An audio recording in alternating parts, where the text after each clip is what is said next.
এখন সবাই ঘুমাচ্ছে। 3:30 বাজে, সবাই ঘুমাচ্ছে আর আমি রান্না করছি। কি বলবো, খাওয়ার লোভ নেই তো রান্না করে কী হবে, এই জন্য রান্না করছি দেরি করে। বিকেল হয়ে গেছে, মানে শীতকালের বেলা তো বিকেল হয়ে গেছে, সবাই দেখছি দরজা জানলা বন্ধ করে ঘুমোচ্ছে। শীতকালে আবার মশার উৎপাত খুব হয়।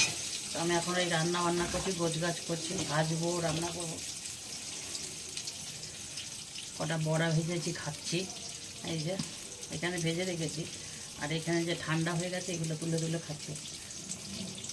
খিদে পেয়ে থাকবে, দারুণ হয়েছে।